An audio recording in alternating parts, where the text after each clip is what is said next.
Hello and welcome everybody to another episode of the cEDH cast.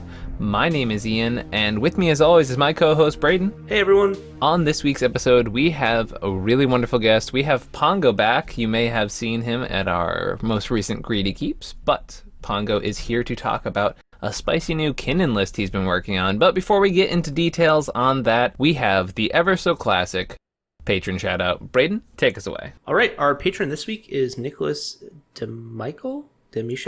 It's something like that. Sorry, Nicholas.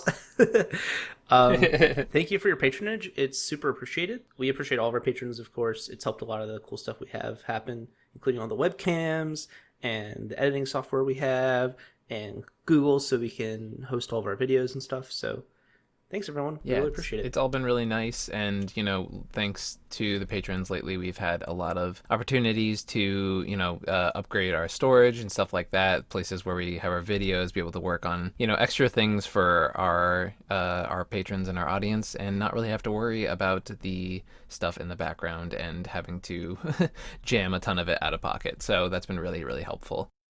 Moving on to our main topic, Pongo. Do you want to say hey? Hello, everybody. I'm glad to be back. It's great to have you back. Now, as those who are not in the three of us know, Pongo's been real hype about some new Kinnan spice lately, and we just decided that it would be really awesome to talk about because this is, I think, all that's on his mind right now. Yeah. I mean, there's a couple of things on my mind. Sure. Things on my mind. But no, this one's kind of cool. I dig it. Very cool. Now, where did you start working on Kinnan? I know, obviously, we have a list on the DDB right now, which uses stuff like Tidespout Tyrant, but I'm not seeing a lot of that stuff in here. Where did you kind of put your foot in the door? So this is going to sound pretty bad, but, I'm the type of person who, in general, I like to focus my brewing efforts on decks that I consider to be more at, like, the top of the format. And Kinnan is certainly very powerful, and I think that this brew also gives him, gives him a leg up. Otherwise I probably wouldn't have spent as much time on it as I did. So, what got me interested in Kinnan is actually that I was bored one day, and I had, not a whole lot to do, and I was like, okay, well, like, I haven't brewed a deck in a little while, so let's pick something and see what the current state of it is, and see if there's not any way we can potentially improve it. And so I was looking at the tier 1.5-ish commanders, and I see Kinnan, and I'm like, oh, hey, Kinnan was printed like not too long ago, and I don't really remember like people actually like talking about him a whole lot. Like there was that initial flurry of excitement as there is around like any commander with like a pretty obviously busted ability. And like my initial impression of Kinnan is like, oh, okay, well, Kinnan, like, I love this guy in my other decks, like as a piece in the 98 or 99. This is kind of just a broken card, and Braden can probably attest to the fact that, really early on I jammed him into a Thrasios Tymna build, kind of like in his medium green style, where the idea was to combo him, with dorks and rocks to either just like sort of serve as a Biomancer's familiar, or be an easier combo piece with things like Freed from the Real, and like a mana dork, and kind of just have a little bit more density of win cons in that respect compared to a lot of other Thrasios builds that were around at the time, at least. So basically the idea with Kinnan is I was looking at these lists and I'm like, this is weird to me because I see people playing this deck, and I see like the sort of recommended list, and like I see that people are playing Tidespout Tyrant, and Tidespout Tyrant, I get it. It's a strong card in the deck. It's kind of like a one card creature win condition, although, it does have some issues in the sense that you need to have the right cards on board, and you need to be able to like cast a spell after, not to go into it in too much depth. I think that it's a perfectly fine card, but what I realized was that like all these creature tutors, they don't really work super well with like the backup win condition that a lot of these Kinnan decks have, which is Scepter. Like sure, you can tutor for Spellseeker and then like somehow find Scepter, but the glaring flaw that I noticed is that a lot of these decks weren't running any artifact tutors whatsoever, and like that seemed somehow wrong to me, because you're in blue, you have access to artifact tutors, you probably want to be jamming more tutors in the deck rather than fewer. It's a bit of a personal philosophy, but I think that it's really important to be able to at least assemble a win when you have an opportunity to do so. So having adequate tutor density is really important in that respect, because like you want to be able to take advantage of windows that are offered to you. So I wanted to build a more artifact focused build, and while I was testing, like goldfishing some of these early Kinnan builds, and even playing against them with people in my local playgroup, I noticed that like Basalt Monolith is really easy and really strong with Kinnan. You just get infinite colorless mana almost like trivially with Kinnan. So I'm like, well, this seems like a really good direction to take because of how easy it is, and also like the fact that with infinite colorless mana, it becomes not too hard to find one of your other pieces. Right. One of your other outlets that can actually take advantage of the colorless mana. Usually, if you have another tutor in play or in your hand, what you'll do is you'll pay just 1 or 2 colored mana, and then you can use the rest of your infinite colorless. Not the rest of it, but you can use infinite colorless to pay for the rest of the cost of your tutor, and from that point on, you're winning, right? You're going to draw your entire deck with Thrasios, you're going to draw your entire deck with Prophet of Distortion or something like that. So I identified this philosophy and this direction that I wanted to take the deck, but I wanted to make sure that the deck had like an adequate amount of outlets that were not Kinnan to take advantage of what I felt like was Kinnan's strongest synergy, and potentially his strongest winning combo. So at first I was experimenting with including a few clone effects, like Phantasmal Image and Phyrexian Metamorph. Phantasmal Image and Phyrexian Metamorph, the idea here being that they're efficient enough that you can play them early on for value, just copying a Mana Dork or a Bob or a Tymna in play. But in addition, in a meta game that is pretty heavily dominated by Thrasios, you can oftentimes just kind of like have a soft outlet in these cards where you're just going to copy somebody's Thrasios. I know that's not going to be incredibly convincing to a lot of people, but I promise that there's a little bit more here. So that was like step one, and so I wasn't 100% satisfied with that, although it did seem like an improvement over sort of some of the clunkier things that the deck was playing, and some of like the less efficient value generating cards that the deck was playing. Phantasmal Image, being able to copy things like Dockside Extortionist, is famously really strong in other decks, and with Kinnan is kind of nuts, right? Because each of those treasures makes 2 mana instead. So like you have all kinds of like interesting potential with Phantasmal Image, but it's a soft outlet, that's for sure. Moving along, I began to realize like, okay, well, all these artifact tutors make it really easy to assemble Basalt Monolith. That doesn't seem to be an issue at all anymore. That's sort of all nicely wrapped up and tied with a bow. But like, if I have redundant artifact tutors, they're not really doing much for me. So I kind of started to feel this need to get an artifact outlet into the deck to take advantage of the fact that like pretty frequently I was going to have something like Tezzeret and Reshape like in a hand, and I would want to be able to assemble a win off of that. So I was like looking through all the various options, like at one point going as far as to like literally start looking up a list of every artifact in the game. Looking at as I'm sure both Ian, you and Braden probably have some experience doing for other contexts and other decks. Yeah, for just sure. Kind of digging deep into the options. Oh yeah. When I started brewing Winota, I literally Scryfalled every single human in the Boros colors. Yeah, exactly. I've done that search twice now. Yeah, and I mean, as an Agila player, I can probably tell you what every warrior in the game does. Maybe not perfectly, but like big picture. But enough. Yeah. Like at minimum, I can tell you half of them are useless, and then and then the other half are pretty close to useless. Yeah.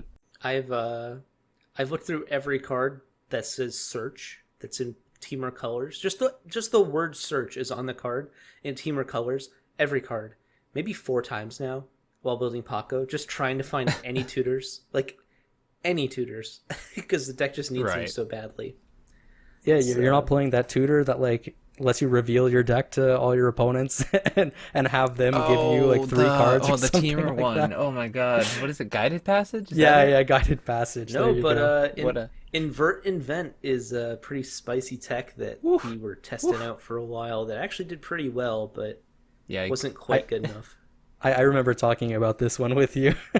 There are people who play it still, I'm pretty sure, but I try to make the primer list like a lot more lean because like if you're able to get away with like thick like 6 mana tutors and Paco, like the deck's already winning like every game. You know? Yeah, no, I agree 100%. That makes sense to me. But I guess getting back to Kinnan, however you want to pronounce it, we'll just the K-man, just so I don't offend anybody. The thick kid. Oh my! That reminds me of pre-release or when the card got spoiled in the conversation we had. Ikoria. It's a land of thick creatures. What was it? Thick creatures, thick spells, and even thicker boys.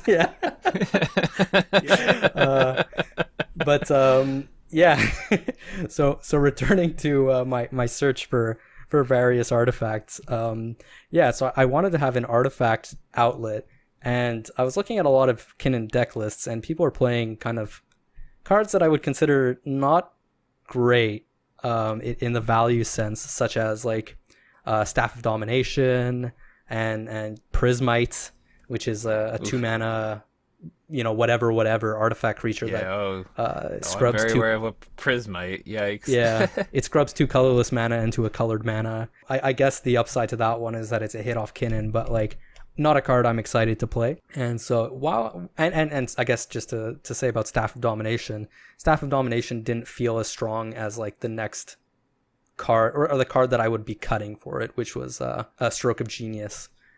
Which I also had a few issues with, even though it's a pretty strong outlet. I don't like the fact that can be deflecting swatted, and I think that's a pretty major consideration in a lot of my deck building now. So I didn't really like want to run the risk of drawing somebody their entire deck after getting infinite colorless mana and feeling like I've pretty much beat everything at this point. I should win, but only to get caught with my pants down. Oh my god. I mean, listen, That's it's just a traumatic. classic peer into the abyss problem as well. I've had my peer deflecting swatted in it. It's rough. Oh, it's happened. Yeah, it's rough. I'll just put it that way. It's rough. Oh man. I mean, I've won the game with that card so many times. Like, don't get me wrong. Peer is stupid good, but like that's rough. Shout out to Reed, aka Sick Robot, who I think in the most recent Into the North episode called that card his like favorite piece of interaction, like in most decks these days, and in pretty much all the decks that can play it. Yeah, when I was brewing decks pretty recently for the Nexus Super League, and every time I was starting a new brew, I would be like, all right, I'm going to play Thrasios. I'm going to play the color red because I want to play Deflecting Swat with my turn 2 commander. Now what do I do with my deck? Right. And like that's every new brew I've had in the past like several weeks has always just started with, okay, I have a small commander. I can play Deflecting Swat. Now what can I do? I mean, listen, Najila doesn't have that problem. It's know exactly what you want to do, and you get to play all those free spells. all the ones that you want to play. Yeah, I've always thought Najila was stupid powerful, but with the printing of those 2 cards, I've been looking at Najila more and more. Yeah, I mean, that's a topic for a whole other episode, at least from my perspective. But because I could talk about that at length. Enough of the tangents, I suppose. Let's finally reveal the spice, right? So I stumbled upon this card called Mirage Mirror, which I think is from Amonkhet, or it's from the Amonkhet block. Maybe Hour of Devastation. One of those two. Pretty sure Command Zone and Jumbo Commander like pick of the set, which is yeah, right. Like this incredible like casual CD or casual EDH staple. Right. Because like the card does do some nutty things. There's no doubt about that. But when seeing this card, it ticked a few boxes for me. But the most important thing that I figured out with this card that made it especially interesting and actually ultimately kind of like got it into the list is the fact that it combos with Basalt Monolith in a really interesting way. And the loop is not necessarily entirely self-evident, but I was working on Right. Kinnan for so long that or so much at that point, You were like, at of least course. at least an entire day at that point. So Yeah. like all the loose ends all the loose threads kind of started getting tied together. So what you can do with Mirage Mirror, if you have Basalt, Monolith, and Kinnan in play, is, well, first off, the interaction between Kinnan and Basalt Monolith is pretty straightforward, right? I think we should probably, just for the people who, since Mirage Mirror is quite an intricate and random card, let's I just want to read it. So Yeah, it's sure. it's an artifact for 3 colorless mana, and it says 2 : Mirage Mirror becomes a copy of target artifact, creature, enchantment, or land until the end of turn. And I think or land is definitely like the important part here, especially when we talk about it as a convergence factor later. So. Yeah, absolutely. But yeah, so Basalt Monolith's interaction with Kinnan is basically that you get to make 4 mana instead of 3 with the tap ability, and then for 3 you get to untap it. So this means you get to net a colorless mana each time you do that loop, and Right. ultimately you get to make infinite colorless mana, or Exactly. unbounded colorless mana. Now, where this gets interesting is with Mirage Mirror. What you can do is you can get your infinite colorless mana off your Basalt Monolith, clap your hands and say, oh, I've got nothing to do with this, like a lot of Kinnan builds seem to struggle with. Or Yeah. you can play your Mirage Mirror off of infinite colorless mana, then use its ability to target the Basalt Monolith, hold priority, and then target a land. And just repeat this a billion times, stacking triggers. In fact, you can even put, something beneath all that. You can start off with like target, I don't know, let's say like a Grand Abolisher or a Timna or something that's in play, although Grand Abolisher typically comes down and means that the game is over. But Yeah. let's just say anything that you can imagine on the battlefield, Mystic Remora, and then you start resolving the trigger or the activated ability of Mirage Mirror.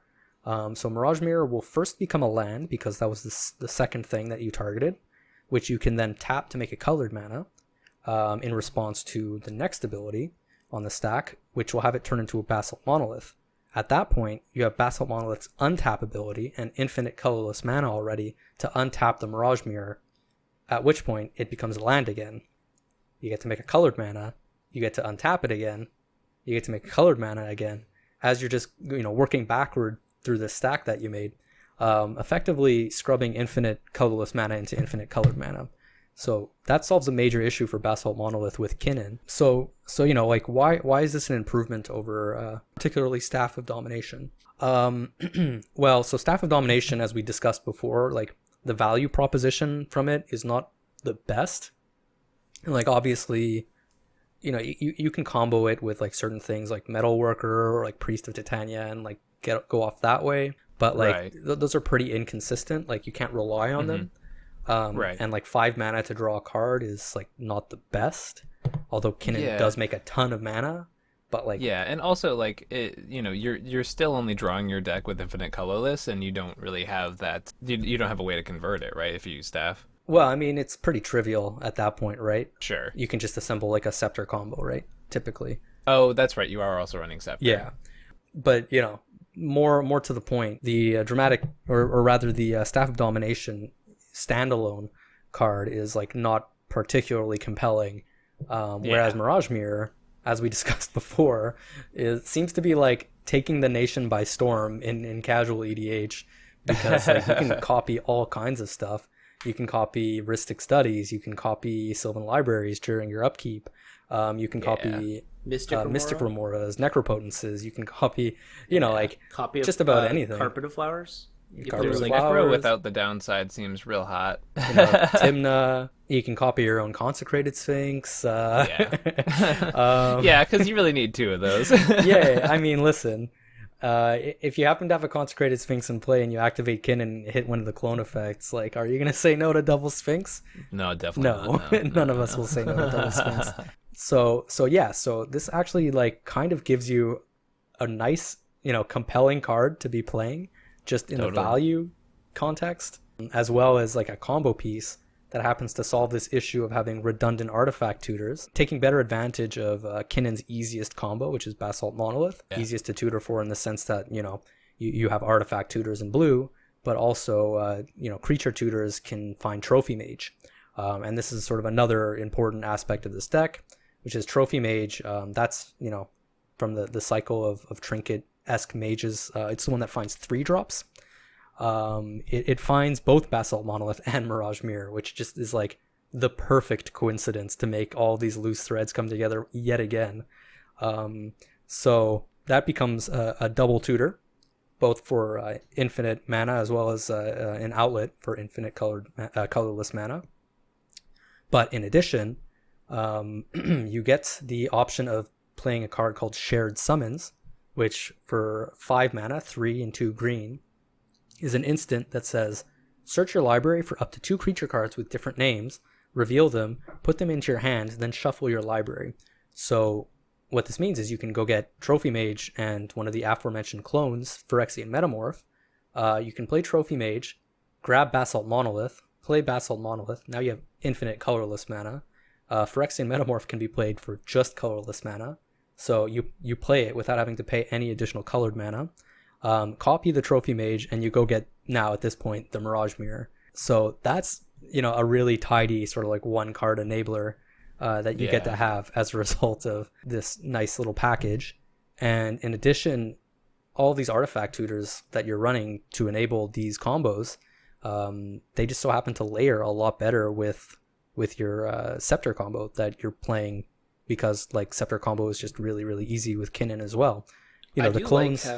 I do like how with the clones and the Trophy Mage, you turn any combination of creature tutors or artifact tutors into a win condition. So if you have like double creature tutors, you have a win condition.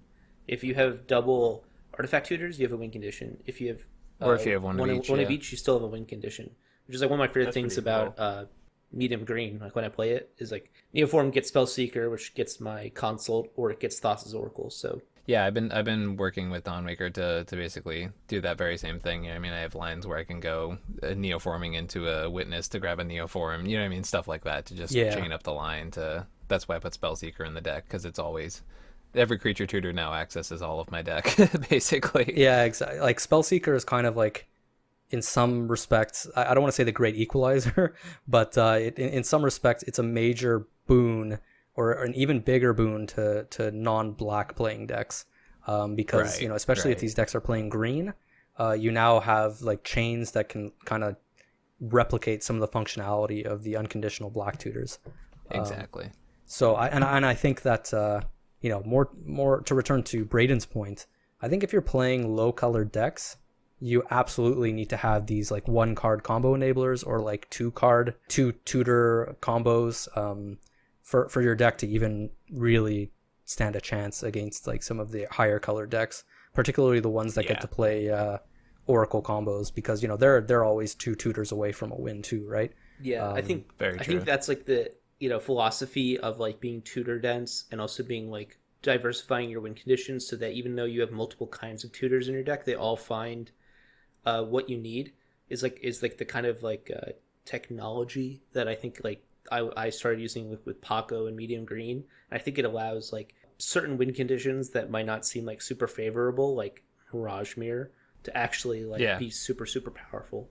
Yeah, it's sort of a concept that I call reversibility in like cEDH. Reversibility typically in like 60 card contexts is the idea that certain decks can shift gears from being like sort of more controlling to then being able to quickly turn the corner, or like change their game plan to adapt to a different matchup.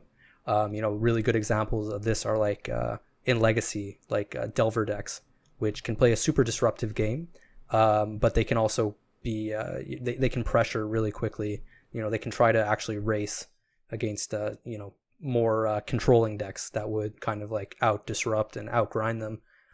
So that they're reversible in that sense. But in the cEDH context, I kind of see this as being able to both play a controlling game, but as I was discussing earlier, when the window is open, when you have an opportunity to do so, you really need to be able to capitalize on win attempts, or you need to be able to capitalize on windows to win.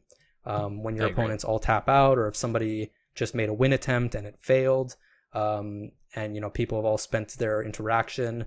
You need to be able to quickly win in that position, and I think that this deck does that a lot better than, for example, some of like the freed from the real type combos, which have like really specific requirements on board for you to win. Yeah.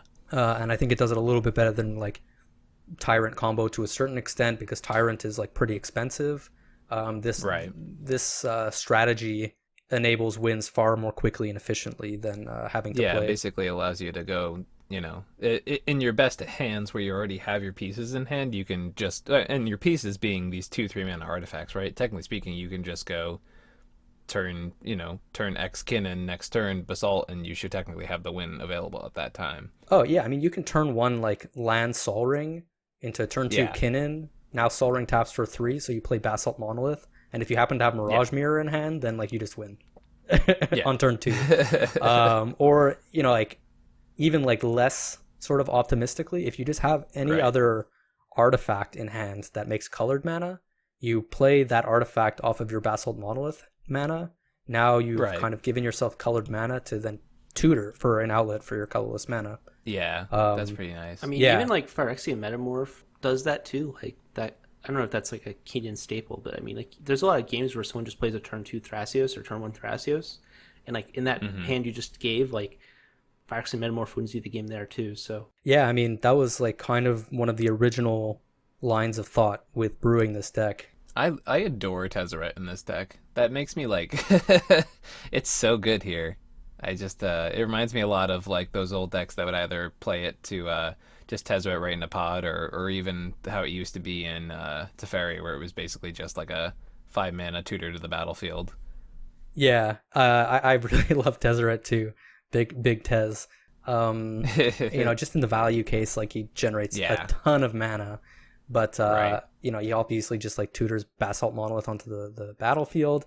He's really hard to counter. Like there's some argument to be made for like Whir of Invention being a better slot, but I was gonna ask, I see Whir of the Invention in your maybe board. I was literally actually just about to bring that up. Why is that not in the main deck? Like there's definitely an argument for it to be in the main deck. I'd like to have, actually the reasoning for this is both more complex and more simple than it would seem.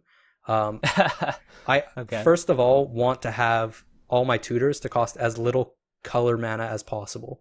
Whir of Invention is really color mana intensive, and the idea is that once you get infinite colorless mana, I don't want to have to pay that much colored mana to like then tutor and win after finding one of my outlets, because it's so trivial to get colorless mana. I want to be able to win from that spot as consistently as possible. Tezzeret is 1 less blue, and in addition he's a lot harder to counter. Whir of Invention gets countered for 1 blue a lot of the time, unfortunately. My idea for Whir is less of the case where you want it to win. I'm more thinking of actually just grabbing Basalt. You know what I mean? Like the winning from that point is less of where I'm thinking.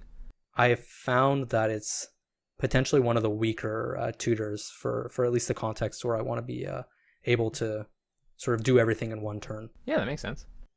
There's a certain way a cEDH deck looks, and I mean you're kind of the king of this, as we've talked about before, where it gets to a point where just a lot of cards are nice and clean, and all the lines are like, this is, I do the thing, I win the game, I sometimes have to counter or kill a thing. And I feel like a lot of end step Pongo decks kind of look like this, and this is the cleanest Kinnan I think I've seen, as far as it does one thing, it does it pretty well. It's trying to do that thing, and you have to stop it in its tracks, or else it's just going to win. I've seen a lot of Kinnan decks make 13 mana and do nothing with it. I don't think that'll be the case here. One thing I will say, though, is this deck does not look clean. This might be the cleanest looking Kinnan deck, but like when I look at this, it is pretty awkward. There are a lot of odd cards in the deck, and they're all there. They make sense why they're there. I mean, Paco has a similar problem, right? Like if you look at Paco, like there's a ton of weird cards in that deck, but they all have a reason for being there, and it's a pretty optimized list in my opinion. But there are some weird things in this list, like your shared summons, your trophy mages, your prophet of distortions. I'm not sure Kinnan will ever look. Kinnan isn't so good that you can just make a good stuff deck. Like you do have to like. Sure, but I think there's a difference between looking clean and being good stuff. I think if you are cleanly doing your thing, for example, like as you were saying with Paco or with Dawnwaker, I'm playing Wargate, which like I would never suggest to anybody playing a normal deck, but in that one deck, it does the thing that I need it to do all the time, right?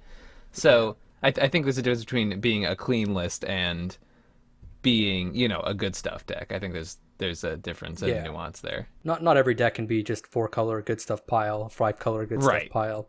I do think that some of like the more odd inclusions that you outline, like Prophet of Distortion or Thrasios, do end up being a little bit better than you might expect, even if they're well, I mean, Thrasios aside, in other contexts, even if they're not staples in like the 99 or 98 of decks. Right. You know, they end up being pretty good with Kinnan because he just makes so much mana. Like that's all he does, really. So you do want like a certain density of mana sinks, right? Just things that you can play where you can sink your mana into them and start drawing cards. Totally. You know, like it's like if we look at like medium green as an example, like Biomancer's Familiar, like Training Grounds, like they don't look great until you see them in context, right? Mm-hmm. So I think, you know, my approach when I'm building decks is always like, how can I make everything fit together as elegantly as possible? You know, like every card needs to have its purpose, as we discussed before. Every card needs to be, you know, sort of like best in class and as efficient as possible. But in addition, you know, there's no reason to settle for mediocre. You know, decks need to be continuously refined and continuously improved. New lines need to be continuously explored. Because if you're not evolving, you know, you're just stagnating. Right. And with Kinnan in particular, I wanted to take that approach of like, I want everything to be elegant and to fit together nicely and to have interweaving lines and cards that feed into each other to enable other cards and, you know, to just generate value within the deck or to be just generally useful. You know, cards that do multiple things, they don't necessarily just do like what's printed on them. They open the door to doing other things. And, you know, if I can get like just a little bit romantic here, you know, cards that mirror or reflect the power of the format and the things around them. You know, speaking about Mirage Mirror in particular, you know, it's the type of card that gets stronger with you know, the power of decks, your opponent's decks. Even copying a Crom is just absurd. It's so good. Yeah, I mean, so that's a philosophy of deck building, and I think that it's a philosophy of deck building that I apply to literally every deck because it's just generally good advice. Some decks, you know, I'm willing to make like compromises on individual card quality if like a card is stronger in context. You know, like let's take, you know, great examples of like Rain of Filth. Like not like sacrificing your lands is not good, but if it means you win the game, that's pretty good. There are decks where I feel like Rain of Filth is legitimately one of the strongest cards in the deck. And then there are decks where that card is just stone cold unplayable. There's a lot of decks where you can't use it at all. But you know, it's all about making sure that everything fits together the best way it possibly can, and like I said, kind of gives you these branching opportunities. And you know, importantly, I think in deck building in 2020, it's you need to be able to interact incredibly efficiently, and you also need to be able to take advantage of the opportunities that get handed to you to win. Yeah, for sure. That's the thing that comes up a lot is those opportunities. It's like helping set them up and taking advantage of having a deck that can be adaptive enough to the table that it can take them when it happens.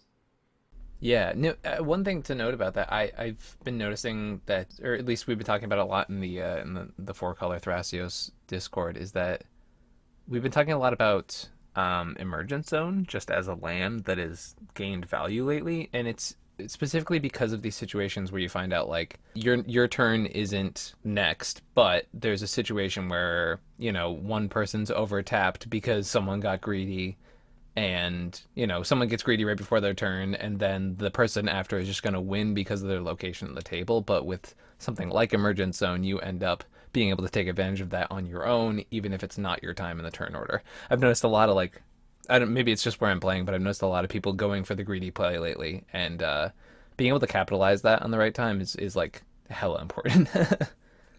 Yeah, absolutely. I agree with that so wholeheartedly that like Emergent Zone is a card that I have been like kind of looking for a slot for in this deck.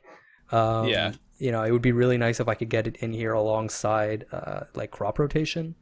But Right. the issue is that this deck is really hungry for those colored mana sources, as I described earlier. So sometimes a colorless line can really mess. Can with really your... bite you. Yeah. Yeah, definitely. So as someone who's playing a Sans Black deck, I feel that.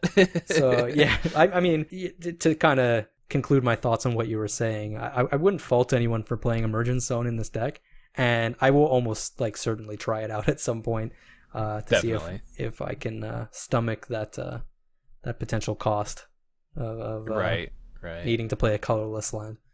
Speaking of lands, just want to shout this one out. Loves to see that you're still on Cephalid Coliseum to really get those those Thassa's Oracle players.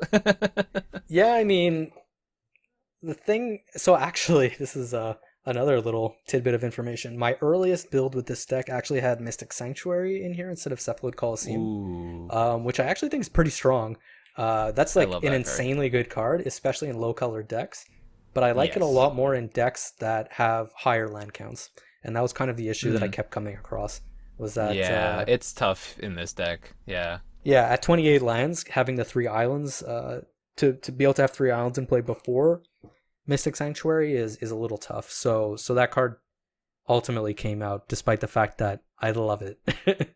And Cephalid Coliseum came in because, in 2 colors, it's pretty free.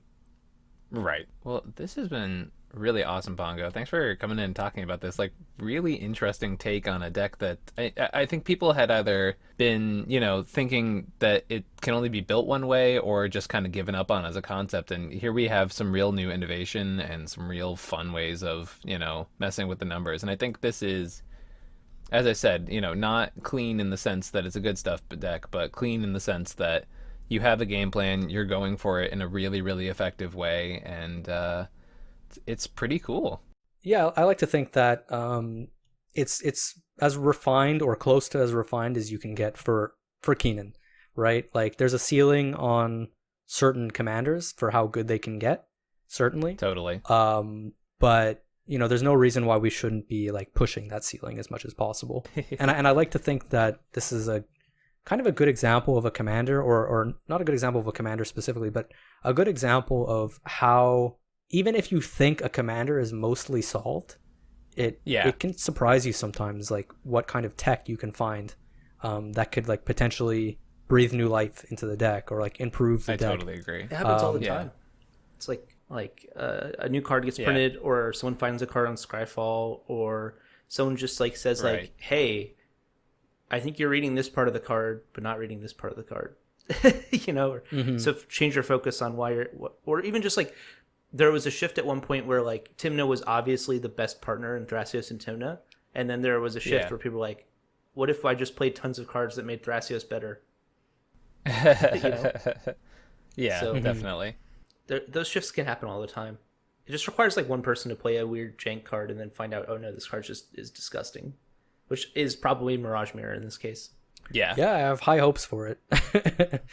Sort of going beyond that, I think that Kinnan early on like suffered from his similarity to Thrasios, where it's like, oh yeah, I mean like he's obviously a broken card, but but like why would I play this over Thrasios? So like a lot of people in the competitive community just kind of like glossed over him, or they put him in their Thrasios decks, which is honestly probably the best place to have him. Dude, it's so good. But so good. So like the fact that he was kind of like too similar to another option that was like, that's obviously at the top of the format, and the fact that he clearly has like a lot of like more casual appeal, given that he like ramps you into like big dum-dums, kind of makes me feel like he got glossed over a little bit. People didn't necessarily give him as much attention as he deserved early on. If you can identify any commanders like that people sort of like glossed over, they do a really powerful thing, but not that many people in the community really like invested that much time into them. then that's like a pretty potentially fruitful place for finding new and interesting innovations. Do you have any plans of submitting this to throw it up on the DDB? So I already submitted it. Nice. I submitted it pretty early on, and I've made changes since then. So it's possible I'll need to make some changes to the submission. But you know, the nice thing is hopefully I'll be able to show them this video as supporting evidence and to explain to explain what the deck does. You know, I have used that before. I actually threw Sinestra my entire update to the Dominic Thrasios deck to just be like, all right, this is what's different. Yeah. It definitely helps to be talking about your deck and like talking about you know, like how it's improved and what it does and like the lines of the deck, because at the end of the day, the people curating the deck list database, they see a lot of different decks, and a lot of the submissions don't necessarily provide adequate detail about like, you know, what the deck does. So like for, you know, these very lovely people who curate the deck list database, you know, who are only human and only have so much time in their life to dedicate to this, and volunteering, it definitely helps when like you can have like evidence either in the form of like gameplay or you know, in the form of, you know, something like this that really like goes into more detail as to why you know, you think that your deck deserves a spot. Well, Pongo, I have a feeling this is far from the last time we will have you as a guest on our show. We're super gracious of your time. It's been really awesome talking to you. And this deck, you know, I can't wait to sit across the table from it and have it kick my teeth in. Yeah, the deck definitely looks like an improvement on Kinnan. I'm excited to play against it or decks like influenced by it. I can't wait to hear the first person say, "Is that a mirage mirror?" Yeah, I have my foil in the mail already. Let's go. I should buy more as a spec. Yeah. Although this you know, podcast is gonna blow it up. People have definitely, I think, moved in on this one already. Unfortunately, for good reason. Card is kind of wild. Yeah. Hopefully next time I'm on, we'll be discussing another brew I'm working on, which I think is incredibly spicy. My Corvold we're Snoop hinting Hulk. at it already, huh? Yeah, that one needs a little bit more work potentially, but I think I think there's some fun conversations that can be had concerning that one too. Oh, definitely. We're always happy to talk about a spicy brew. Speaking of which, I'm probably going to be doing a video on Winota soon, so everyone can keep an eye out for that if you have any interest on seeing how to break Boros in this format. But yeah, once again, Pongo, thank you. Where can people find you on the internet? And obviously, you're the big part of Team Turn 3, so do you want to shout that out? Yeah, absolutely. So Team Turn 3, we stream cEDH gameplay most Sundays on Twitch, so you can find us at twitch.tv/teamturn3. All spelled out. There's no numerals. Beyond that, you can find me on Moxfield if you just want to, you know, see what decks I have up there, what I'm working on, and finally, you know, on Discord, where I spend a lot of time in the Najila Discord. Sweet. Thanks, Pongo. All right, everybody. Thank you for joining us for another episode of the cEDH cast. And we know times are crazy, but we hope you guys have an amazing week. Bye. Bye.